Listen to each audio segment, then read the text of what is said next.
आज चर्चा करेंगे साक्षी के विषय में।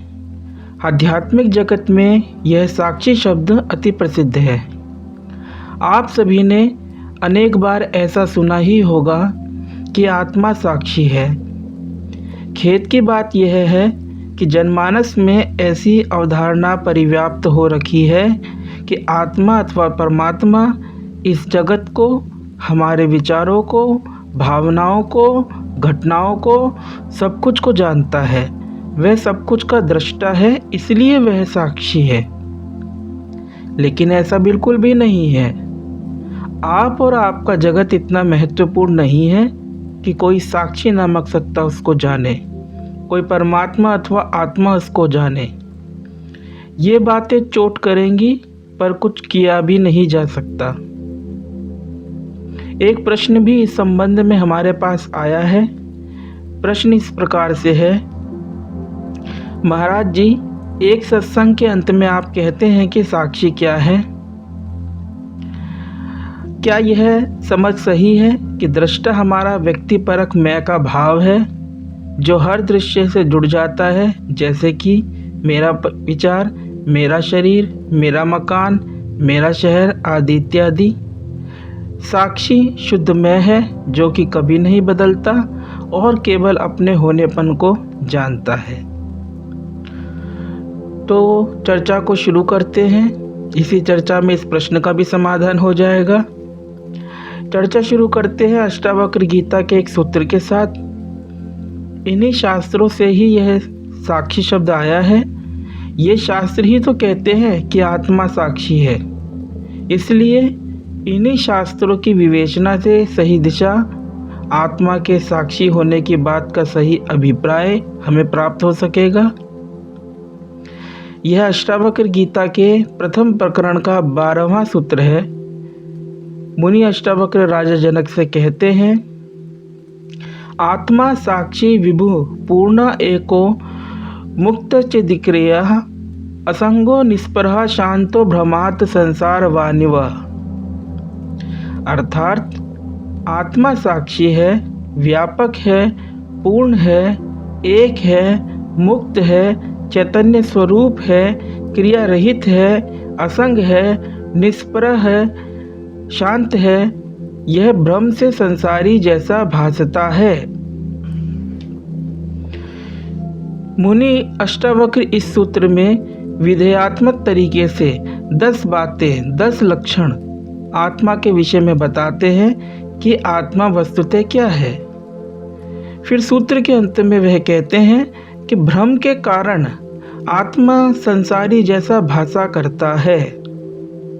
क्या है इसका अर्थ? इसका अर्थ यह है कि भ्रम के कारण आत्मा के विषय में ये जो 10 बातें उन्होंने कही, ये 100 बातें होते हुए भी नहीं है हो जाती हैं, जिसके कारण आत्मा संसारी जैसा भाषा करता है। अब बात को सीधे अपने पर घटाएं। क्यों अपने पर घटाएं? इसलिए अपने पर घटाएं क्योंकि यदि ऐसा नहीं करेंगे तो आत्मा को एक विषय समझ, स्वयं से भिन्न एक विषय समझ, एक ऑब्जेक्ट समझ, एक एंटिटी समझ, कोई अवस्था विशेष समझ, स्वयं से भिन्न कोई रहस्यमय अज्ञात शक्ति या सत्ता समझ, इन सूत्रों के यथार्थ अभिप्राय से वंचित रह जाएंगे यदि हम इन बातों को अपने पर नहीं घटाएंगे। सबसे पहले पकड़िए इस संसारी शब्द को, जो सूत्र के अंत में आया है। सूत्र कहता है, भ्रम के कारण सूत्र में बताए गए 10 लक्षणों वाला आत्मा संसारवान प्रतीत हुआ करता है। संसारवान कौन? जैसे गाड़ीवान उसे कहते हैं जिसके पास गाड़ी हो, वैसे ही संसारवान वह जिसके पास संसार हो। संसार उसके पास होता है जो कि संसार का दृष्टा हो। अतः इस सूत्र के अनुसार भ्रम के कारण आत्मा जो कि साक्षी है, जो सूत्र के शुरू में बताया आत्मा साक्षी विभु व्यापक, इस सूत्र के अनुसार भ्रम के कारण वह आत्मा जो कि साक्षी है, संसारवान भासने लगती है, संसारी प्रतीत होने लगती है, अर्थात संसार रूपी दृश्य की दृष्टा प्रतीत होने लगती है। जरा विचार करें, आपको भी तो संसार दिखाई पड़ता है। इसका मतलब यह हुआ कि आप संसार के दृष्टा हो। अब चाहे आप कितना भी उन साधनों का अभ्यास करो जिनको कि साक्षी भाव की साधना बतला आपको परोस दिया जाता है, रहोगे आप संसार के दृष्टा ही, न कि साक्षी आत्मा। यदि आप नेति नेति का अभ्यास कर, नेति नेति न इति न इति, यह भी नहीं मैं, ये भी नहीं मैं, नेति नेति का अभ्यास कर शरीर एवं मन से स्वयं को पृथक कर एक दृष्टा मात्र के रूप में शेष हो रहते हो, तब भी हो तो आप संसार के दृष्टा ही, क्योंकि जिन शरीर एवं मन से आपने नेति नेति के अभ्यास द्वारा स्वयं को पृथक किया है, वे शरीर एवं मन संसार का ही हिस्सा है। फर्क केवल यह आया है कि जहाँ दूसरे लोग, सामान्य लोग केवल मात्र भौतिक संसार के ही दृष्टा हो रखे हैं, आप उन लोगों से भिन्न एक ऐसे विवेकी साधक हो गए जो कि शरीर एवं मन को अपना स्वरूप समझने का अविवेक प्रदर्शित नहीं करता। आपने सामान्य लोगों की अपेक्षा आध्यात्मिक उन्नति अर्जित कर ली, क्योंकि आप भौतिक संसार के अतिरिक्त शरीर रूपी भौतिक पदार्थ तथा मन रूपी मानसिक पदार्थ के भी दृष्टा हो गए, एक कदम आगे बढ़ गए। क्या यह अच्छी बात नहीं है? बिल्कुल अच्छी बात है, यह अति सुंदर बात है। परंतु इस स्थिति को साक्षी आत्मा कहना नितांत एक भूल होगी, क्योंकि इस सूत्र के अनुसार ऐसा दृष्टा भाव भी भ्रमयुक्त है, आत्मा नहीं है, साक्षी आत्मा नहीं है। क्या है यह भ्रम जिसके कारण साक्षी आत्मा एक दृष्टा के रूप में संसारवान भासित होने लगता है? भ्रम उसे कहते हैं जो कि नहीं हो पर फिर भी लगे कि है। हमको कभी भी पदार्थ नामक सत्ता का कोई भी बोध नहीं होता है, कोई भी अनुभव नहीं होता है, परंतु फिर भी हम सभी माना करते हैं कि पदार्थ है। यह विचार है जो कि कहता है कि सीमेंट है, लकड़ी है, प्लास्टिक है आदि इत्यादि। हमारे शुद्ध अनुभव नहीं कहते। अनुभव तो है बस केवल देखने का, स्पर्श का। स्पर्श का अनुभव नहीं कहता कि कोई प्लास्टिक है या सीमेंट है। ऐसे ही देखने का अनुभव भी नहीं कहता कि कोई प्लास्टिक है या सीमेंट है। विचार के द्वारा नाम रूपात्मक प्रस्तुत होते हैं। विचार के द्वारा हमारे इन्हीं शुद्ध अनुभव के ऊपर नाम रूपात्मक की इंटरप्रिटेशन होती है, व्याख्या होती है। रंग, रूप, शेप, कलर, साइज विचार के द्वारा इन शुद्ध अनुभवों पर आरोपित होते हैं और तदुपरांत पदार्थ के बने किसी भौतिक संसार के होने की प्रतीति होती है। गौर करने लायक बात यह है कि बिना दृष्टा के यह प्रतीति हो नहीं सकती। अतएव आप निष्कर्ष निकाल सकते हैं कि दृष्टा एवं दृश्य एक साथ आते हैं और एक ही साथ विचारों के अभाव में गहरी नींद में तथा ध्यान में विदा हो जाते हैं। जब एक और केवल दृष्टा हो और दूसरी ओर शरीर मन सहित संसार हो, अर्थात समस्त दृश्य वर्ग हो, तो यह जो दृष्टा है एक तरीके का प्रस्थान बिंदु है, पोर्टल है, जिसके एक ओर जाओ तो व्यक्ति का मैं है और दूसरी ओर जाओ तो शुद्ध मैं है। यदि शुद्ध मैं की ओर जाओ तो यह दृष्टा ही ईश्वर है और व्यक्ति के मैं की ओर जाओ तो यही ही माया है। यदि हम विचारों के प्रभाव में ऐसी प्रतीति किया करते हैं कि शरीर, मन एवं संसार हमसे पृथक, हमारे जानने से पृथक अपनी अपनी स्वतंत्र सत्ताएं लिए हुए मौजूद हैं, तो हम व्यक्ति के मैं की ओर उन्मुख हैं, व्यक्ति के मैं की ओर जा रहे हैं, तथा यह मैं हूँ का भाव, या कहें शरीर मन एवं संसार का दृष्टा जो कि है, जिसको कि व्यक्त भी कहा जाता है, तो यह व्यक्त से व्यक्ति हो जाएगा, जिसको कि ऐसा भ्रम होगा कि मन मेरे भीतर है और संसार मुझसे बाहर है। अब हम प्रश्नकर्ता द्वारा पूछे गए प्रश्न के एक हिस्से का उत्तर देना चाहेंगे, क्योंकि उत्तर समझने हेतु यह सब चर्चा जो अभी तक की गई नितांत अनिवार्य थी। प्रश्नकर्ता पूछते हैं,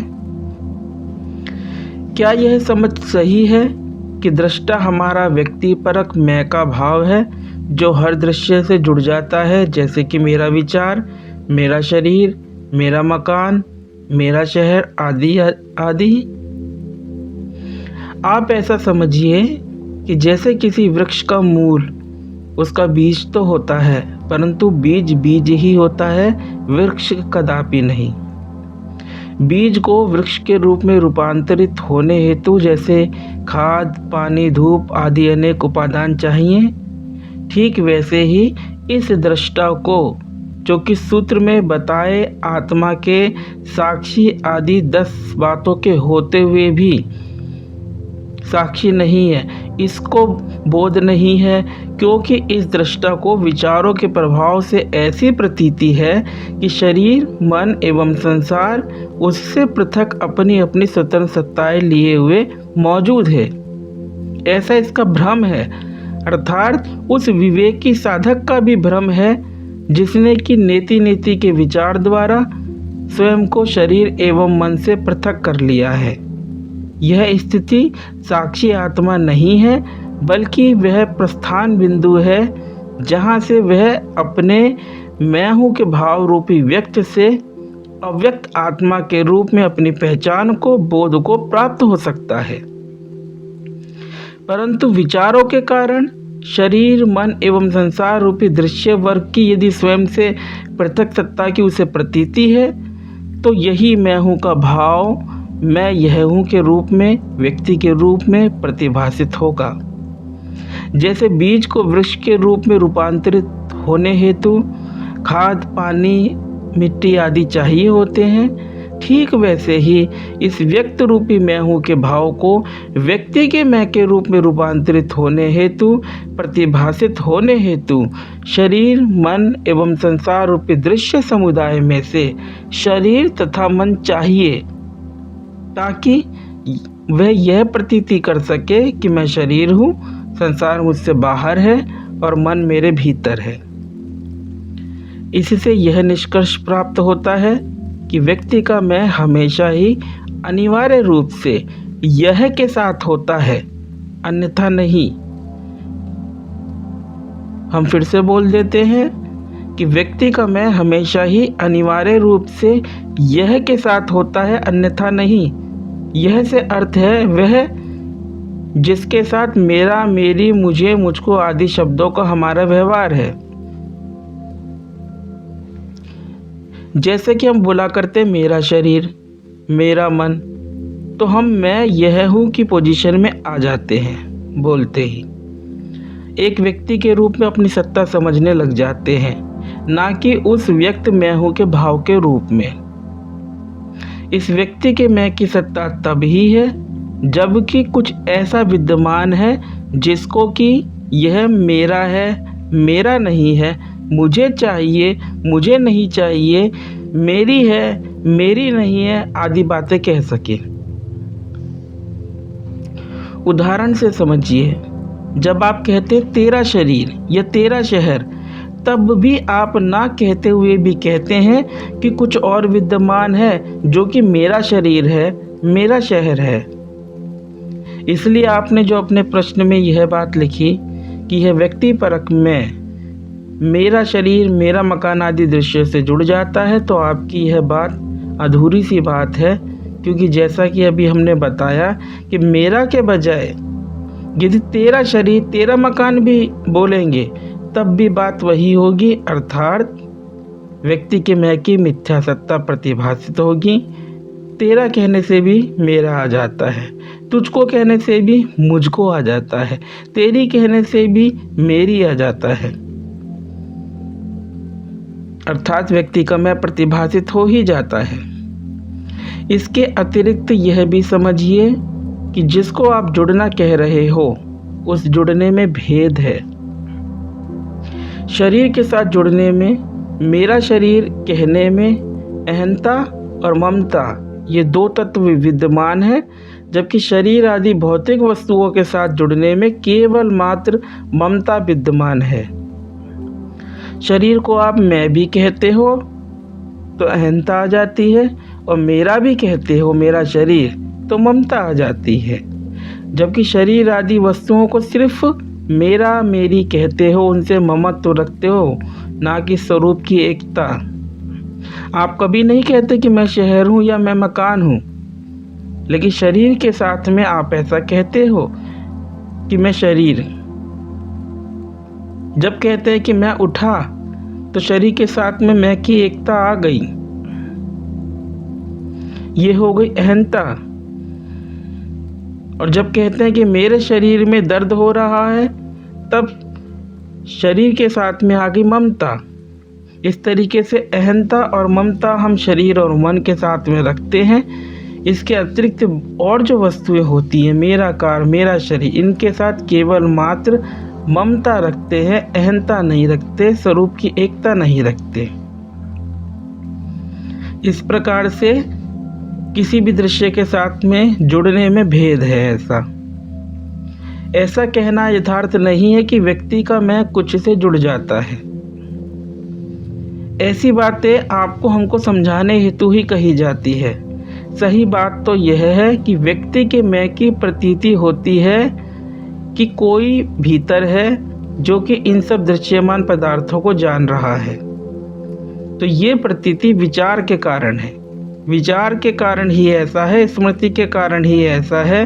विचारों के अभाव में व्यक्ति का मैं नहीं है। जैसे कि एक विचार उद्भूत हुआ, बहुत सुंदर फूल है, तो इसी के साथ ही व्यक्ति के मैं के होने का विचार के द्वारा सत्यापन हो गया कि कोई है जो कि स्वयं से पृथक किसी फूल को किसी देश काल में उसकी अपनी स्वयं की स्वतंत्र सत्ता लिए हुए जान रहा है। फूल को जानने वाला व्यक्ति का मैं, देश एवं काल, ये सब के सब इस एक विचार बहुत सुंदर फूल है इसमें विद्यमान है। अब आपके प्रश्न के दूसरे हिस्से को चर्चा में लेते हैं, जो कि साक्षी शुद्ध मैं से संबंधित है। मुनि अष्टावक्र इस सूत्र में आत्मा को साक्षी बताते हुए आत्मा के विषय में 9 लक्षण और भी बताते हैं। इन 9 लक्षणों को यदि आप देखें तो पाएंगे कि ये लक्षण इस बात के विरुद्ध है कि आत्मा कुछ के भी प्रति या सब कुछ के प्रति साक्षी है। यदि आप टीकाकारों की व्याख्याओं को देखेंगे तो अधिकांश टीकाओं में ऐसा लिखा मिलेगा कि आत्मा सब कुछ की साक्षी है, लेकिन सूत्र में कहाँ लिखा है कि आत्मा सब कुछ की साक्षी है? सूत्र में सिर्फ साक्षी शब्द लिखा हुआ है, बस। अब साक्षी के अतिरिक्त जो 9 लक्षण लिखे हुए हैं उन पर विचार कर इसकी मीमांसा प्रस्तुत करते हैं कि आत्मा के साक्षी होने से अभिप्राय आखिरकार क्या है। सूत्र में साक्षी के बाद अगला शब्द है विभु। आत्मा विभु है, अर्थात आत्मा व्यापक है। यदि आत्मा व्यापक है तो उसकी व्यापकता में दृष्टा एवं दृश्य ये दोनों ही आने चाहिए। ऐसे में आत्मा दृश्य वर्ग अर्थात शरीर, मन, संसार, घटनाओं आदि की साक्षी कैसे हो सकती है? क्योंकि इनको जानने हेतु इनसे पृथक होना होगा, और पृथक होने के लिए अपनी व्यापकता के लक्षण से रहित होना होगा। आशा है आप इस बात के मर्म को समझ पा रहे होंगे। साथ ही हम एक बात और कहना चाहेंगे कि आत्मा विभु है, आत्मा व्यापक है, इसका ऐसा अर्थ नहीं है कि आत्मा इस देश काल में व्याप्त है, टाइम एंड स्पेस में व्याप्त है। व्यापकता का ऐसा गलत अर्थ लगभग सभी लोग ले लिया करते हैं। यह देश काल तो दृष्टा के लिए है, जो कि दृश्य की प्रतीति हेतु इसे कल्पित कर स्वयं को भी उसमें अपने आप को भी प्रतीत किया करता है कि मैं इस देश काल में हूँ। नीति के साधन द्वारा जो विवेकी साधक स्वयं को व्यक्ति के मैं से मैं हूँ के भाव अर्थात व्यक्त अर्थात दृष्टा पर ले आते हैं, वे साधक भी मैं हूँ के भाव को अपने होने को शरीर में ही महसूस किया करते हैं। मतलब कि स्वयं की स्थिति स्वयं को उसी देश काल में महसूस किया करते हैं जिस देश काल में शरीर, मन एवं संसार है। यह देश काल दृष्टा एवं दृश्य के बीच का व्यवहार है। इस बात को पर्दे पर चलते फिल्म के उदाहरण से समझिए। फिल्म का देश काल टाइम एंड स्पेस फिल्म के पात्रों के दृष्टिकोण से है तथा फिल्म के पर्दे पर प्रतिभासित है, परंतु पर्दे के दृष्टिकोण से यदि देखें तो पर्दा व्यापक है और अपनी इसी व्यापकता के कारण नहीं जान सकता कि फिल्म में किसने किसको क्या कहा, क्योंकि सब कुछ तत्वतः पर्दे का ही निर्मित है। इसलिए पर्दे में यदि चैतन्यता हो, जानने की प्रतिभिज्ञा हो, तो वह पर्दा स्वयं को ही जानेगा, ना कि किसी फिल्म को, क्योंकि पर्दा व्यापक है। अब आत्मा का अगला लक्षण देखते हैं। मुनि अष्टावक्र कहते हैं आत्मा पूर्ण है। पूर्ण का अर्थ यह है कि आत्मा में दृष्टा एवं दृश्य का कोई विभाजन नहीं है। यदि आप कहते हैं कि आत्मा के साक्षी होने का अर्थ यह है कि साक्षी आत्मा सब कुछ की साक्षी है, तो उस आत्मा को उन सब कुछ को जानने के लिए, उनका साक्षी होने के लिए उनसे अलग होना होगा, जिससे वह पूर्ण नहीं रह जाएगी। तो स्पष्ट है, जिस सूत्र में आत्मा को साक्षी कहा गया है उसी सूत्र में कहा गया है आत्मा का यह दूसरा लक्षण कि आत्मा पूर्ण है। यह दूसरा लक्षण इस बात के विरुद्ध है कि आत्मा कुछ का भी साक्षी है। आत्मा सिर्फ बस साक्षी है, ना कि स्वयं से भिन्न किन्हीं शरीर, मन, संसार एवं घटनाओं आदि का वह साक्षी है। आगे मुनि कहते हैं आत्मा एक है। आत्मा एक है कहने से यह बात स्पष्ट हो जाती है कि मेरी आत्मा, तेरी आत्मा, पापात्मा, पुण्य आत्मा आदि बातें नितांत गलत हैं। आत्मा एक है परंतु दृष्टा अनेक हैं। प्रत्येक शरीर में अथवा मन में किसी एक रेफरेंस पॉइंट का होना और उस रेफरेंस पॉइंट के रेफरेंस से देश काल में विराजित किसी शरीर, मन एवं संसार की प्रतीति होना भ्रम के कारण है, विचारों के कारण है। सामान्य व्यक्ति और ज्ञानी में फर्क इस बोध का है कि ये रेफरेंस पॉइंट सच्चा है कि झूठा है। सामान्य व्यक्ति स्वयं के मैं को या मैं हूँ के भाव को शरीर के भीतर समझता है, वहीं ज्ञानी की दृष्टि यह है कि तत्वतः यह मैं हूँ का भाव कोई रेफरेंस पॉइंट ही नहीं है और ना ही यह मैं हूँ का भाव इस भौतिक काल, टाइम एंड स्पेस में है। यह मैं हूँ का भाव ही तत्वतः साक्षी विभु आत्मा है। अहम ब्रह्मास्मि जो प्रसिद्ध महावाक्य है उसका यही अभिप्राय है। आत्मा एक है ऐसा इस सूत्र में आया है, जिससे अभी हमने यह स्पष्ट किया कि मैं हूँ का भाव कोई रेफरेंस पॉइंट नहीं है और यह मैं हूँ का भाव इस भौतिक देश काल में नहीं है। अतएव जब वह साक्षी आत्मा एक होने के कारण इस भौतिक देश काल में है ही नहीं, तो कैसे वह इस देश काल में अवस्थित संसार, शरीर, मन, घटनाओं आदि का साक्षी हो सकता है? कदापि नहीं हो सकता। आगे मुनि अष्टावक्र कहते हैं कि आत्मा मुक्त है। बंधन के लिए दो तत्व होने चाहिए। आत्म तत्व में अनेकत्व है ही नहीं, एकत्व है, तो इसे बांधे कौन? इसी सूत्र में आया है कि आत्मा एक है, व्यापक है। जो व्यापक हो, जो एक हो, वह सदा मुक्त ही है। यदि साक्षी आत्मा शरीर मन आदि की ज्ञाता हो, जानने वाला हो, तो आत्मा मुक्त कैसे हो सकती है? बंधन का स्वरूप यही तो है कि मैं देश काल में अवस्थित हूँ। यही तो व्यक्ति की या कहे व्यक्ति की मैं की मान्यता है कि मैं देश काल में अवस्थित हूँ। इसी मान्यता की वजह से ही व्यक्ति का मैं है। स्वयं के एक बद्ध जीव होने की कल्पना है कि मैं पैदा हुआ था और मैं मर जाऊंगा। मैं पैदा हुआ था, इस बात से स्पष्ट है कि इस व्यक्ति की दृष्टि में कोई देश है जिसमें यह पैदा हुआ था और कोई काल है जब यह पैदा हुआ था। ठीक यही बात मृत्यु के विषय में भी घटा है। जन्म, मृत्यु, बंधन इस जीव की, इस व्यक्ति के मैं की धारणाएं हैं, ना कि आत्मा की।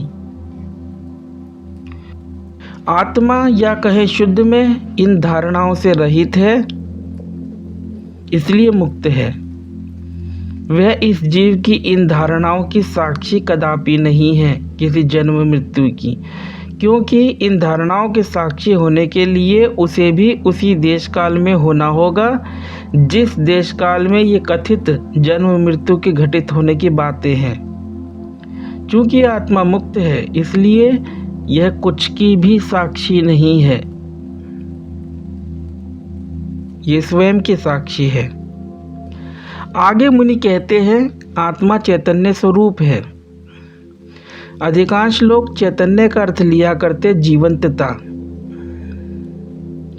परंतु यहाँ इसका यह अर्थ नहीं है। चैतन्यता का अर्थ है सजगता या कहें जाननापन, अंग्रेजी में कहें तो नोइंगनेस। चैतन्यता का अर्थ है होश। यह वह तत्व है जिसके होने से कुछ का भी बोध हमें संभव होता है। बोध तो हमें दिन भर हो रहा है, तो ऐसे में साक्षी आत्मा जो कि चैतन्य स्वरूप है, क्या सब कुछ का बोध प्राप्त नहीं कर रही है? एक उदाहरण से समझिए। आप किसी विषय वस्तु को जान रहे हैं, किसी वस्तु जैसे कि कुर्सी, जैसे कि दर्द आदि को जान रहे हैं, तो जिस सजगता, जिस चैतन्य के होने से जान पा रहे हैं, वह तत्व है आत्मा। यह तत्व नहीं जान रहा है किसी कुर्सी को, किसी दर्द को। दर्द है, कुर्सी है, शरीर है, घटनाएं हैं, देश काल, टाइम एंड स्पेस है, और इन सब का कोई दृष्टा है। ये सब की सब बातें, विचार हैं, कंसेप्ट्स हैं। इस चैतन्यता के साथ, होश के साथ, चैतन्य होकर, होश होकर रह जाना ही ध्यान है। अर्थात चैतन्य के प्रति चैतन्य होकर के रह जाना ही ध्यान है। होश सिर्फ होश के प्रति होशपूर्ण है, यह है साक्षी आत्मा, ना कि होश किसी विषय वस्तु के प्रति होशपूर्ण है। आगे यह सूत्र कहता है कि आत्मा अक्रिय है। आत्मा यदि अक्रिय है तो उन लोगों को इस बात को समझना चाहिए जो कि कहते हैं आत्मा कहीं आने जाने या शरीर में घुस जन्म पुनर्जन्म लेने वाली चीज है। यदि आत्मा अक्रिय है तो ये कहीं नहीं आ जा रही, कोई क्रिया नहीं है। कुछ को जानना भी क्रिया है, परंतु आत्मा अथवा शुद्ध में स्वयं को यदि जाने तो यह क्रिया नहीं है, यह अक्रियता है। क्रिया के साथ में सदैव ही उपादान स्वरूप में वे तत्व शामिल होते हैं जो कि क्रिया को संभव बनाते हैं। कौन से हैं तत्व? एक तत्व तो हुआ क्रिया का कर्ता, जो कि क्रिया करा करता है। दूसरा तत्व हुआ जिस पर की क्रिया की जा रही हो, और तीसरा तत्व हुआ कारण, जिसके द्वारा क्रिया की जा रही हो। आत्मा यदि शरीर, मन एवं संसार की साक्षी है तो यह बात आत्मा के अक्रिय होने, अकर्ता होने के सर्वथा विरुद्ध है। सिद्ध है कि सूत्र में जिस साक्षी आत्मा की बात कही जा रही है वह कुछ की या सब कुछ की साक्षी नहीं है। आगे मुनि कहते हैं आत्मा असंग है। असंग मतलब किसी के साथ संबद्ध नहीं है। विचारों के कारण यह दृष्टा दृश्य का भ्रम उत्पन्न हुआ है कि हम एक दृष्टा हैं जो कि स्वयं से पृथक किसी दृश्य को जान रहा है। इस भ्रम के कारण शुद्ध में जो कि साक्षी आत्मा है अर्थात हम स्वयं हैं, ऐसा समझने लग गए हैं कि हम कुछ को भी जान रहे हैं। स्वयं के इस भ्रम को हटाना है और यह जान लेना है कि हमने आज तक कुछ को नहीं जाना है, हमने आज तक स्वयं को ही जाना है, स्वयं को ही जान रहे हैं और स्वयं को ही जान सकते हैं। अर्थात मैं सदैव मैं को ही जाना करता है, स्वयं से भिन्न किसी तू को नहीं। सूत्र में आए इस असंग शब्द से भी सिद्ध है कि साक्षी आत्मा कुछ को भी यदि जाने, शरीर मन संसार तथा घटनाओं को जाने, तो वह असंग कैसे हो सकता है। अतएव आत्मा स्वयं की साक्षी है, ना कि स्वयं से भिन्न किसी शरीर मन संसार घटनाओं आदि की साक्षी है। आगे मुनि कहते हैं वह आत्मा निष्प्रह है और शांत है। निष्प्रह का अर्थ है मुझे कुछ नहीं चाहिए। स्वरूप बोध में यह बात समाहित है कि जो वस्तुतः मैं हूँ उसे कुछ नहीं चाहिए। आत्मस्थ होना स्वयं के होने के आनंद को शांति के रूप में प्रकट करता है, इसलिए आत्मा को निष्प्रह और शांत कहा गया है। इस शांति में रिक्तता है, ना कि किसी वस्तु व्यक्ति संसार आदि का साक्षीपना। आत्मस्थ होने पर सब वस्तु घटना आदि रिक्त जान पड़ते हैं, ना कि कोई उनका साक्षी होता है। ऐसे में कौन किसका साक्षी? कोई नहीं। काफी लंबी चर्चा हो गई, अब इस चर्चा को यहीं समाप्त करते हैं। ओम।